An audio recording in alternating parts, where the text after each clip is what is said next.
അപ്പം മോദിയുടെ കാര്യം പറഞ്ഞപ്പോൾ തന്നെ നമുക്ക് വീണ്ടും മോദിയിലേക്ക് തന്നെ വരാം. അതായത് നമ്മുടെ കേന്ദ്രം അവഗണിക്കുകയാണല്ലോ നമ്മുടെ വയനാടിന്റെ കാര്യത്തില്. അതുകൊണ്ട് ഈ കേന്ദ്ര അവഗണനക്കെതിരെ എംപിമാരെല്ലാം ഒന്നിക്കാനായിട്ട് പോവുകയാണ്. അവർ സംയുക്ത നിവേദനം നൽകാനായിട്ട് തീരുമാനിച്ചിരിക്കുകയാണ്. കേരളത്തിന്റെ താൽപ്പര്യങ്ങൾക്കായി കേന്ദ്രത്തിൽ ഒരുമിച്ച് സമ്മർദ്ദം ചെലുത്താൻ മുഖ്യമന്ത്രി പിണറായി വിജയൻ വിളിച്ചു ചേർത്ത എംപിമാരുടെ യോഗം തീരുമാനിച്ചു. സംസ്ഥാനത്തിന്റെ ധനകാര്യ മേഖലയുമായി ബന്ധപ്പെട്ട പ്രശ്നങ്ങളിൽ സംയുക്തമായി നിവേദനം നൽകാനും ധാരണയായി. പാർലമെന്റിന്റെ ശീതകാല സമ്മേളനത്തിന് മുന്നോടിയായാണ് യോഗം വിളിച്ചത്. ദുരന്തബാധിതർക്ക് കേന്ദ്ര സഹായം ഉറപ്പാക്കുന്നതടക്കം പാർലമെന്റിൽ എംപിമാർ കൂട്ടായി ഇടപെടണമെന്ന് മുഖ്യമന്ത്രി പറഞ്ഞു. 24,000 കോടിയുടെ പ്രത്യേക പാക്കേജ് കടമെടുപ്പ് പരിധി 3.5% തദ്ദേശ സ്ഥാപനങ്ങൾക്ക് ധനകാര്യ കമ്മീഷൻ വകയിരുത്തിയ തുകയും NHMന് നൽകാൻ ഉള്ള തുകയും UGC ശമ്പള പരിഷ്കരണ കുടിശ്ശികയും അനുവദിക്കുക തുടങ്ങിയ ആവശ്യങ്ങൾ കേന്ദ്രം അംഗീകരിച്ചിട്ടില്ല. ദുരന്തത്തിൽ രക്ഷാപ്രവർത്തനത്തിൽ കേന്ദ്രത്തിന്റെ സഹകരണത്തെ അഭിനന്ദിക്കുന്നതിനൊപ്പം സഹായം വൈകുന്നതിലുള്ള പ്രതിഷേധവും അറിയിക്കണം. ദുരന്തം തീവ്ര സ്വഭാവമുള്ളതായി സംസ്ഥാനം പ്രഖ്യാപിച്ചതിനാൽ എംപിമാർക്ക് പ്രാദേശിക വികസന ഫണ്ടിൽ നിന്ന് 25 ലക്ഷം വരെ ലഭ്യമാക്കാനാകും. അപ്പം ദുരന്തത്തെ നമ്മുടെ സംസ്ഥാനം ഒരു തീവ്ര സ്വഭാവമുള്ളതായിട്ട് പ്രഖ്യാപിച്ചിട്ടുണ്ട്. പക്ഷേ കേന്ദ്രത്തിൽ നിന്ന് നമ്മൾ സഹായങ്ങൾ ഇപ്പം നമ്മൾ എത്ര തവണ ഇങ്ങനെ അപേക്ഷിക്കുന്നല്ലേ, എത്ര തവണ കത്തയച്ചു, എത്ര തവണ അപേക്ഷിച്ചു. ഇപ്പോൾ വീണ്ടും നിവേദനം നൽകാനാണ് തീരുമാനിച്ചിരിക്കുന്നത്. എംപിമാർ ഒന്നടങ്കം പോയിട്ട് എംപിമാരുടെ യോഗം മുഖ്യമന്ത്രി വിളിച്ചു ചേർത്തിരുന്നു. അപ്പം എംപിമാരെല്ലാം ഒന്നടങ്കം കേന്ദ്ര അവഗണനയ്ക്കെതിരെ പ്രതികരിക്കാനാണ് തീരുമാനിച്ചിരിക്കുന്നത്. അതായത് തീവ്ര സ്വഭാവമുള്ളതായിട്ട് പ്രഖ്യാപിക്കണമെന്ന് നമ്മൾ കുറേ സംഭവം നടന്നതിന് ശേഷം തൊട്ട് നമ്മൾ പറയുന്നതാണ്.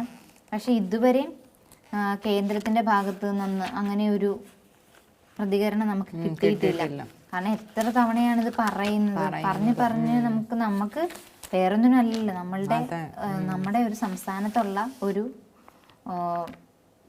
ജനത്തിന് പുനർനിർമ്മാണം, അതായത് അവരുടെ വാസസ്ഥലമായാലും അല്ലെങ്കിൽ ഇപ്പം കാർഷിക മേഖല, ടൂറിസ്റ്റ് മേഖല, അങ്ങനെയുള്ള കാര്യങ്ങൾ പുനഃസംഘടിപ്പിക്കാൻ വേണ്ടിയിട്ടാണ് നമ്മൾ കേന്ദ്രത്തിനോട് ആവശ്യപ്പെടുന്നത്. എന്നിട്ടും കേന്ദ്രം നമ്മളെ അവഗണിക്കുക, അതായത് കേരളത്തോട് മാത്രമുള്ളൊരു അവഗണനയായിട്ടാണ് കാണുന്നത്. അങ്ങനെ തന്നെ പറയാം. അല്ലെങ്കിൽ പിന്നെ നമ്മൾ പറഞ്ഞ മുഖ്യമന്ത്രി ആണെങ്കിൽ നേരിട്ട് സംസാരിച്ചതാണ്.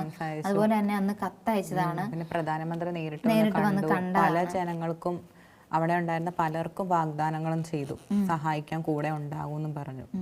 എന്നിട്ടും ഇതുവരെ നമുക്ക് പോസിറ്റീവായിട്ടുള്ള ഒരു നമ്മുടെ ദുരന്തത്തെ എന്തുകൊണ്ട് തീവ്ര ദുരന്തമായിട്ട് പ്രഖ്യാപിക്കുന്നില്ല? അതായത് സംസ്ഥാനം മൊത്തം നോക്കിയിട്ടും പുനരധിവാസം സാധിക്കാത്തതിനാലാണ് തീവ്ര ദുരന്തമായിട്ട് പ്രഖ്യാപിക്കണമെന്ന് പറയുന്നത്. കാരണം നമ്മൾ അന്നും പറഞ്ഞായിരുന്നു 3 ഘട്ടത്തിലായിട്ടാണ് ദുരന്തം പ്രഖ്യാപിക്കാറുള്ളത്. അപ്പം നമ്മുടെ സംസ്ഥാനത്തിന് പറ്റാത്ത രീതിയിലുള്ള ഒരു സിറ്റുവേഷനിലേക്ക് പോകുമ്പോൾ നമ്മൾ എന്തായാലും കേന്ദ്രത്തിനെ ആശ്രയിക്കണം.